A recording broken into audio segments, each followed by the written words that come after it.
At first, it might be a bit difficult to do this action in one go, so to speak, in one cut. You can do this step by step and slightly widen as you go.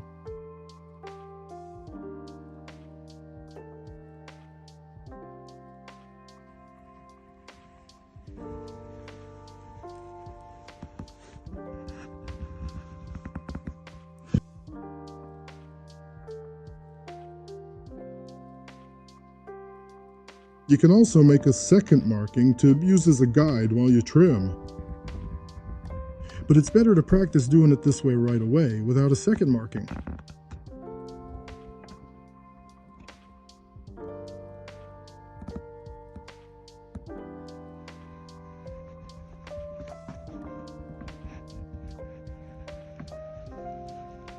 The knife can't slip, for those who might think it could slip. Because your hand is set in place, it won't let it slip. Am I?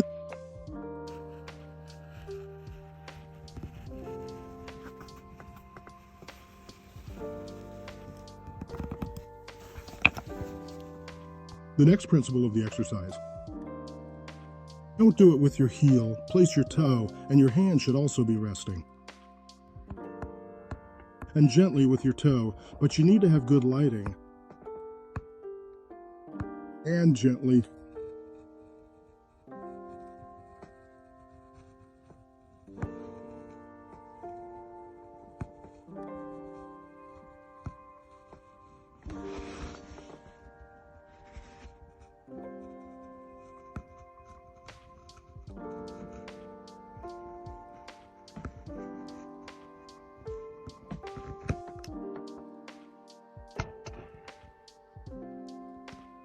You can straighten it out. As an operator, I get asked, is it worse with the tip or the heel? Sometimes there are stretches of work like that, where, for example, you'll need to use the tip. You get what I mean? Not for such a long, drawn-out action, of course. It's more brief. But this exercise, first and foremost, helps your hand adapt. People often ask, wouldn't it be easier to just use, say, an angled chisel for this part? No, it wouldn't be easier. The result is different. I'll show you in practice. Without using a pencil, we take only the slotted flag. And gently bend it. Without a pencil.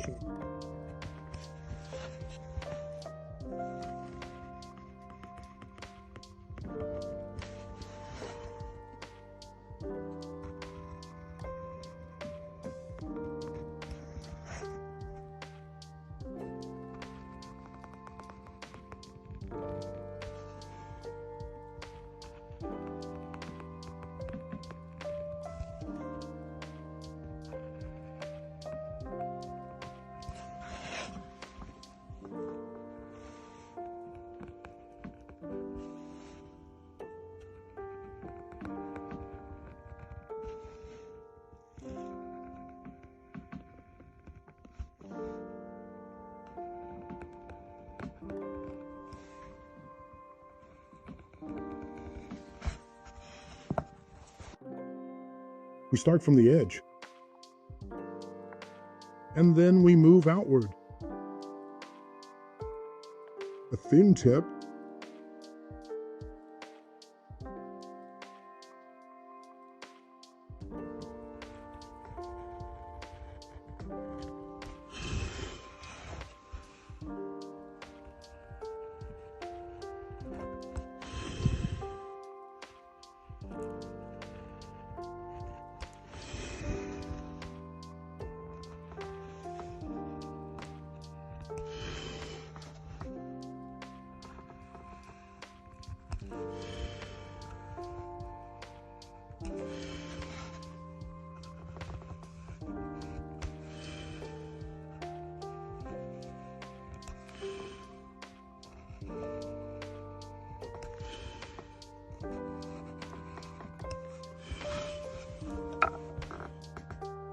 Installed. Gently, don't pull, just work with it. Handle it carefully.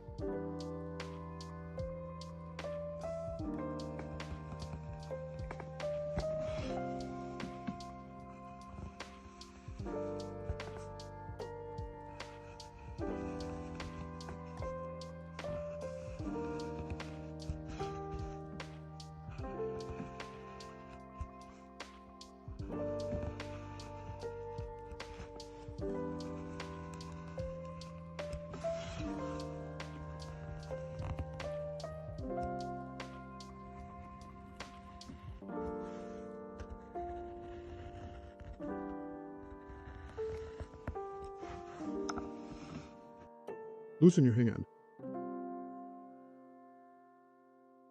Gently trim it.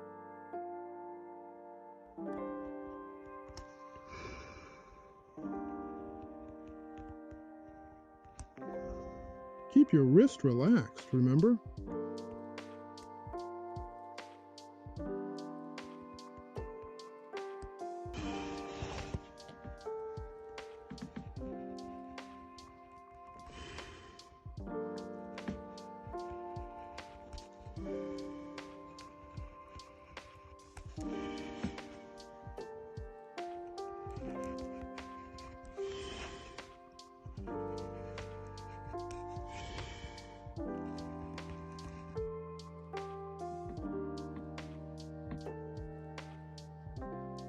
Are you cleaning up the spots you missed? It's better to undercut than overcut.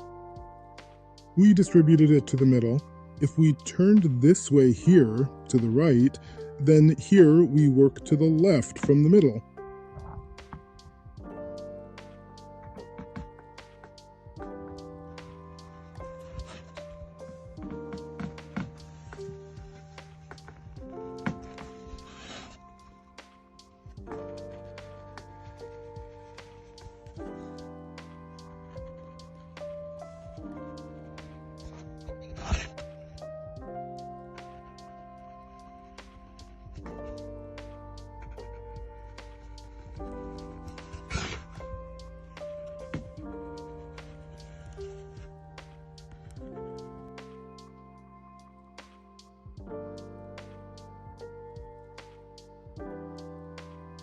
All of this is usually done with markings, but we focus more on developing your sensitivity and, accordingly, your visual perception. This will help you adapt. We perform a secondary cut, making it trim.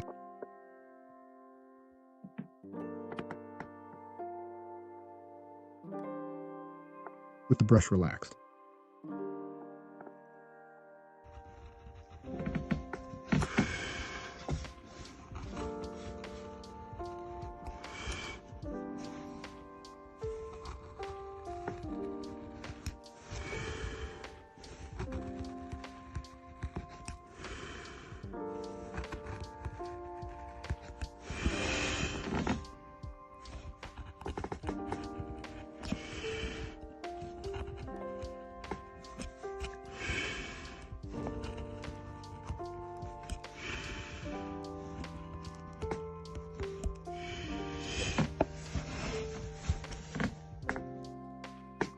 All right, 1, and then 2.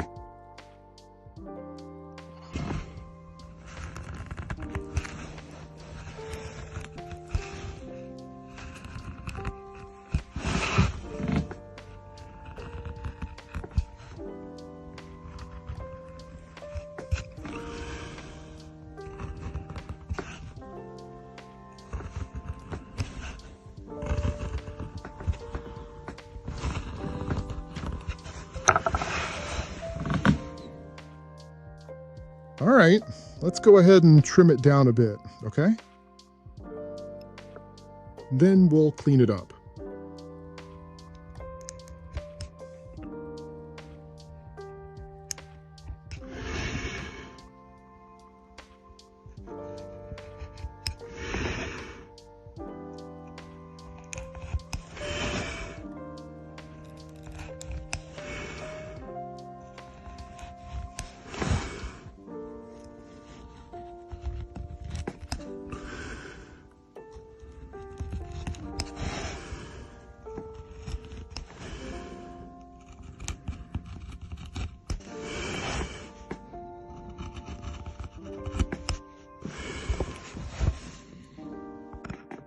Here we're using a slotted flag tip. A slotted flag tip is used here.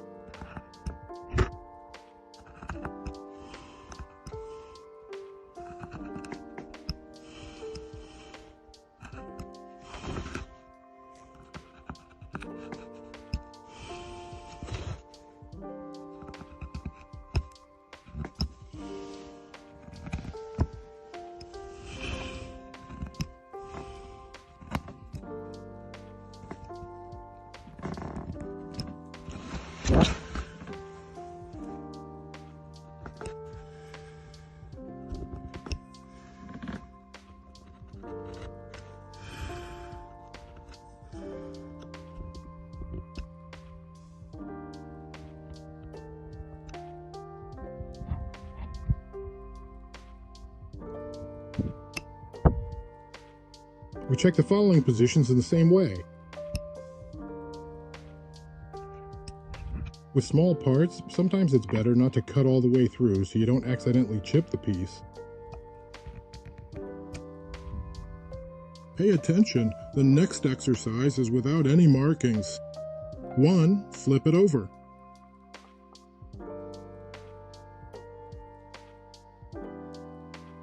2.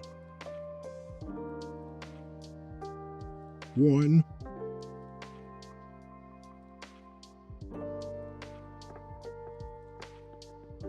2.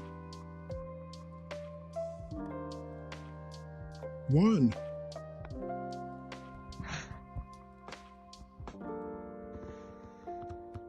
At first, it'll be hard to work without markings. You don't have to use full markings. You can use pencil guidelines. But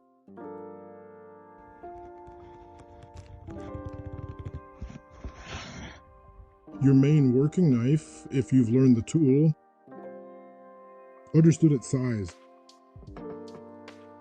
its functionality,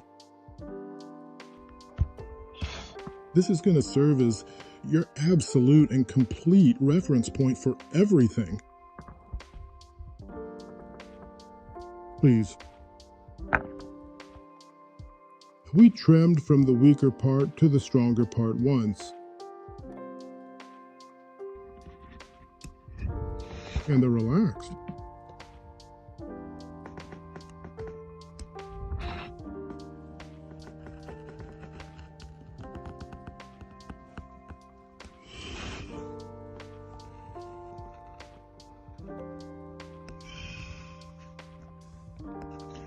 When it comes to trimming, like I just did, try to do it from this side, and from this side as well.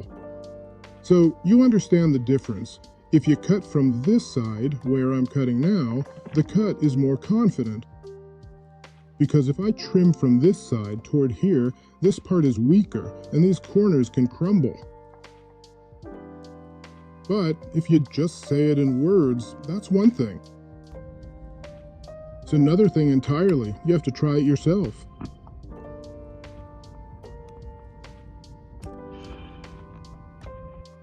Now let's work with these elements. What do we need? We need to bend it slightly in the middle toward the tip. Just like this. Like that.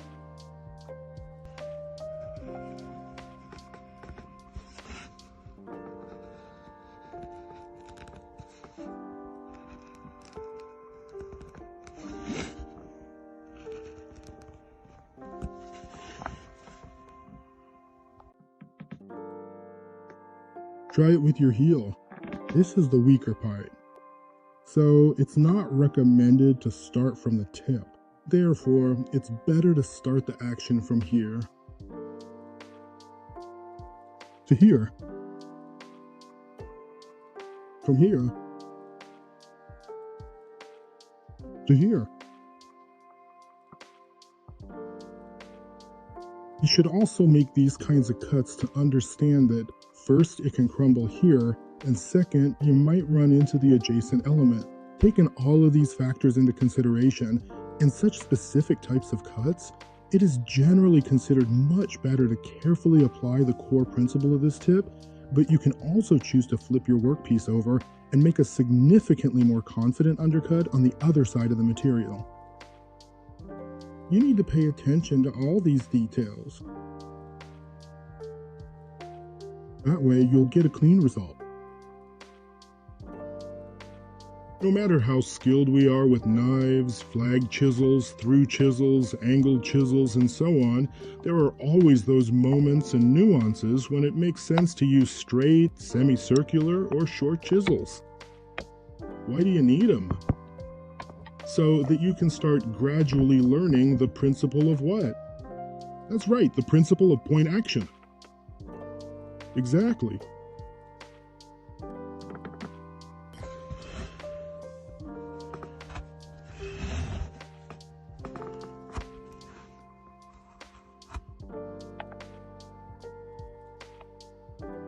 Then, accordingly, we trim and clean up. That's why, to break up your sense of composition, that's not just my whim. It's the way the contour lines and the ornament itself call for it, so you can apply different semicircles and, accordingly, angled profiles to them. So we carefully flipped our ornament over and securely positioned the small semicircle right in its place. After we have finished the initial preparation, we proceed to very carefully and delicately trim the edges of the material just a tiny bit to ensure that everything looks perfectly neat and professional for the final presentation. Here's what I want you to pay attention to. When you do this step, make sure you don't do it like this. See, if you go over the adjacent element, you end up with a mess. That's why, after you set it, shift it to the edge and trim it like this. That way, you don't accidentally cut into the element right next to it. And just like that, there you go. One more time.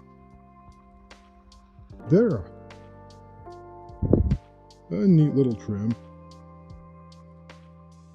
And alright, there you go. And this way, you'll get a clean result. Step by step, we also slightly increase the size, and using the same actions, we rotate it here as well. And just like that, we twisted it. You should never perform this action like this. Because if you cut into the layers, the opposite edge gets trimmed carefully, just like that. And that's how you trim it. There. With this action, the brush kinda loosens up. Here's the rotation.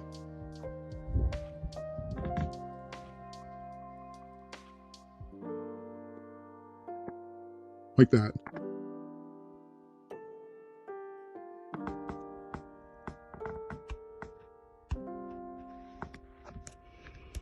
So you clean it up accordingly.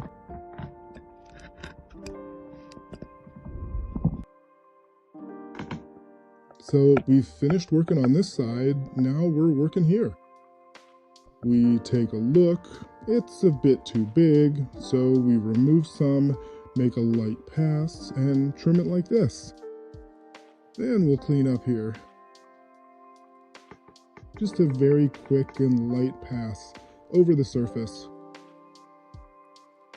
It happens effortlessly, exactly just like that. Go ahead and rotate it slightly.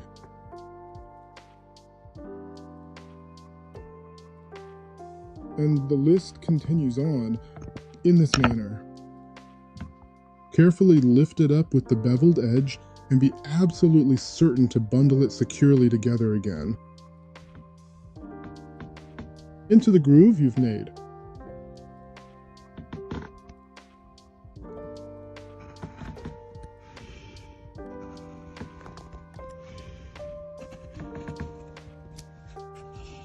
Next, here's the elongated one. Do it carefully.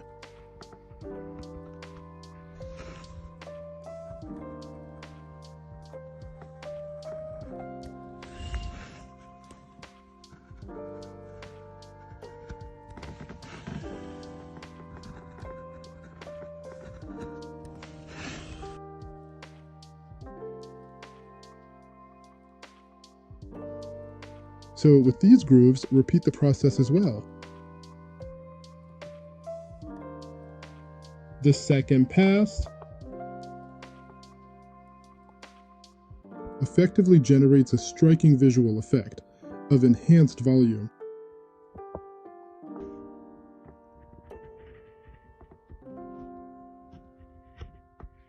Don't ignore this roll. To effectively modify an existing musical composition and give it a much more developed, significantly more interesting variety for your audience. You make an indentation at a tilt. Don't stretch it out. Just set it, tilt it.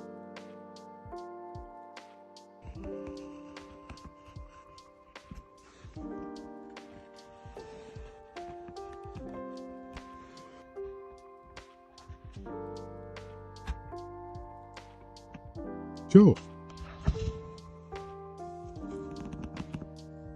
Chill. Secondary action refers to an additional movement or task that supports and enhances the main action. For instance, when a character walks, their swinging arms serve as a secondary action that adds realism and depth to the primary motion of their legs.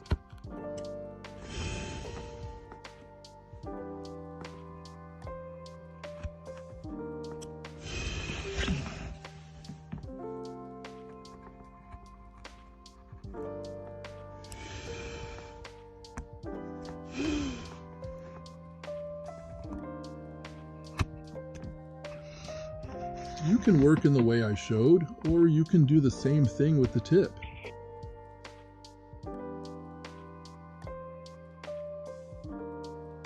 And variety.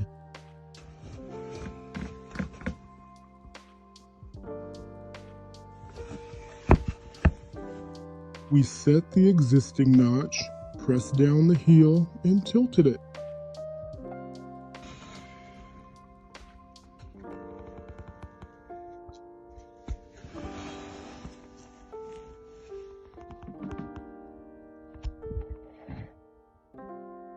At first glance, this might seem unique, a bit crazy, and so on. But if you follow the principle given here, the one I'm showing now, it forms a step-by-step action algorithm.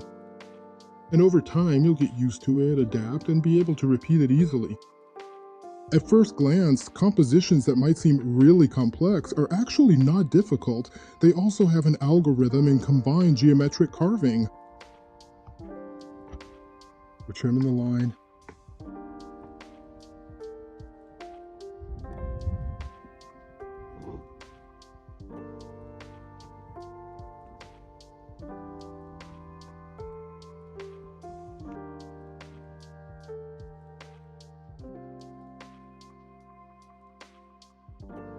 The same manipulations are done with various large semicircular karate tish tools, as well as with angled ones. Here, you simply change and modify the types of your entire composition .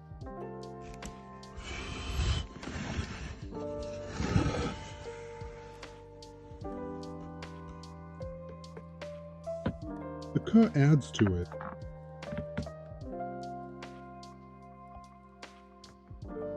The next step, don't go into the cut line. Set it for yourself. Step 1, turn it around. 2, 3, flip it over again. 1, flip it. 2. And the third one is number 3.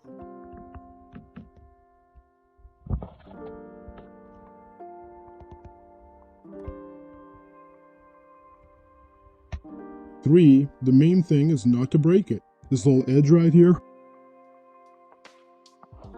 And also pay attention that we're not pulling it through here. We just set it down. Just like we pressed it down, it pulled out. And with confident movements.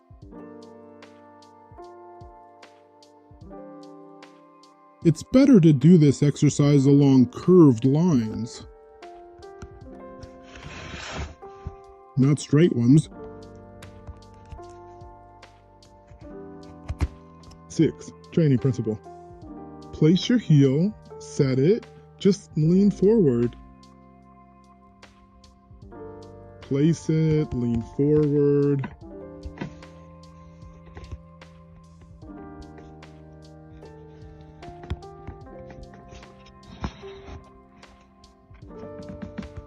Lean forward.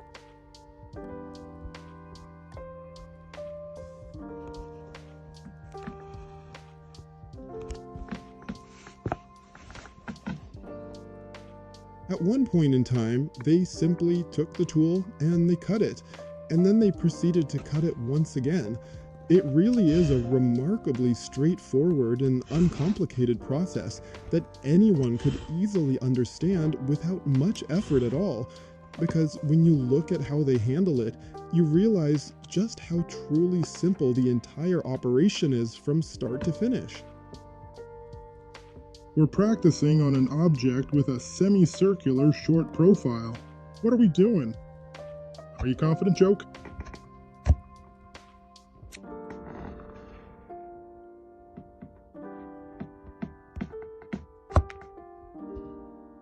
Now, pay very close attention. Watch the hand extremely closely. From the side, use your index finger to help you. There, I've slowly unscrewed it, and there you go. It is done.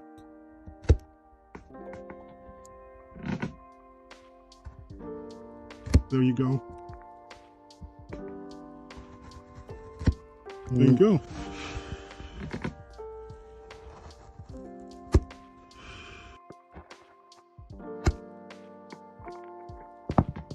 Accordingly,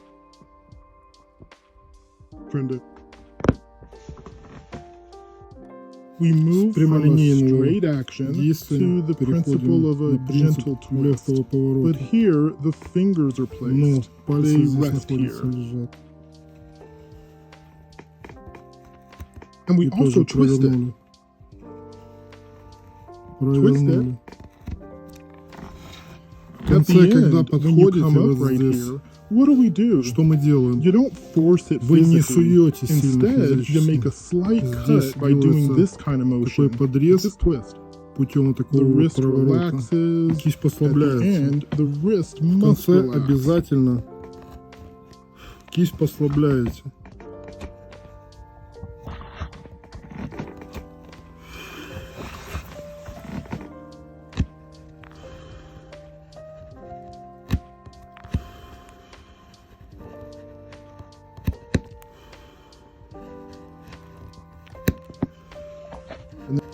The next belt was raised even less, in a semicircle. 1. Turned. 1. Turned. Step back. Let's connect. 1.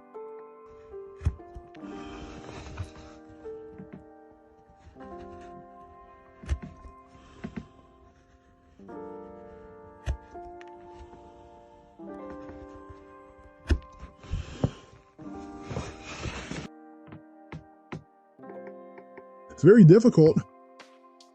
This is not about cutting out an ornament or interacting, say, with one tool or another.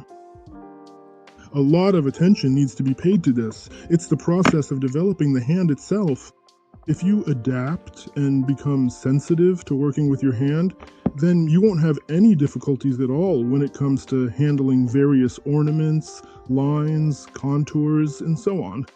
Look, when you place your hand on the object, a grooved chisel at an angle, it's recommended not to work against the grain, but rather along the grain. This will make your task easier, because if you immediately start performing actions like cutting this way, you'll need to use more force when you place your hand. That's why the direction of the grain matters. For example, just take a look at this piece right here. Once you truly take the time to understand the specific direction of the grain, you might wonder, what exactly does that do for us in the long run? Well, that's exactly right. It actually makes the entire task much easier and more efficient to complete. That is precisely why we decided to flip it over here and then confidently laid it down flat against the surface to ensure a perfect fit. We carefully placed it. We placed it right there. Now, what exactly did we do here? We slowly lifted the entire semicircle and very gently, so to speak, we completely removed it from the area. This way, you actually start to form your very own, let's say, conditional boundary or shape.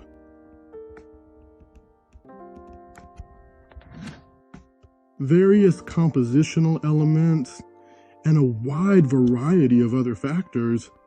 If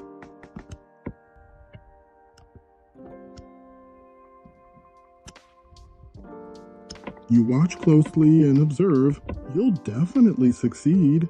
And as practice shows, you'll achieve a lot. Just pay close attention and don't ignore any recommendations or advice. Last question, what is the difference between a piercing chisel and a slanted cutting chisel? First and foremost, it's the size. The main function, purpose, and task of the piercing flag chisel is to cut lines.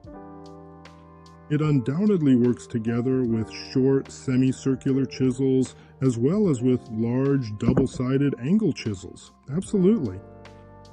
Next, the slanted cut and chisel, as a rule, mine is just a bit smaller, but typically it's about 3 centimeters in size. For example, as you can see, the handle is much smaller. Its functional purpose, its specific use, is precisely for cutting lines. Because without an elongated heel, you won't be able to perform certain tasks properly. So I think you understand the purpose and the goal here. Once you've gotten the hang of it, so to speak, you can start using the slanted cutting chisels. But if you start using the slanted cutting chisels for drawing out long, extended lines on your sketch, your hand will get tired very quickly. That's why the handle here is much smaller. It's definitely more comfortable. In other words, the functionality is completely different. To really understand this, you just need to try it out for yourself, and then you'll get it. That's basically how it is. Frequently asked question. Why cut a line with a knife when it's more convenient to do it with a corner tool? Let's say, hypothetically, corner tools come in 35 degrees, 45 degrees, 60 degrees, and 90 degrees angles. In this case, for example, let me answer the questions.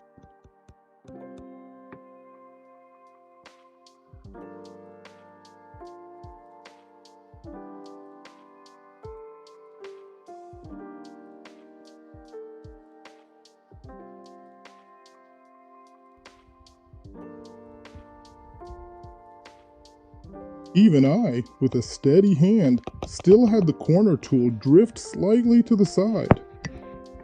A stitched groove. Now, in the event that this actually happens,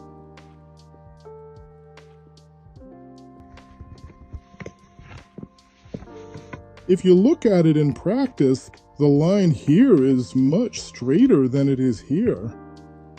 Of course, you can make a straight line too. It's just that the goals and purposes of each tool are fundamentally different. So when working, here I can do certain interactions with the second line.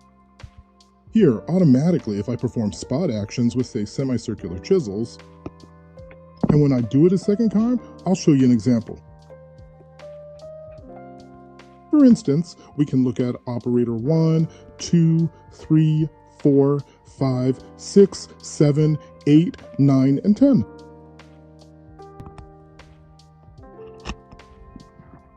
If you examine this much more closely right here, you can clearly identify the specific defects.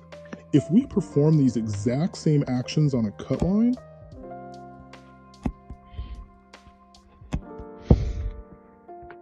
there are defects and there are no defects. So for this reason, the goals and tasks can be quite different. If there are certain misunderstandings, it's better to do a hands-on demonstration. You'll see what the difference is.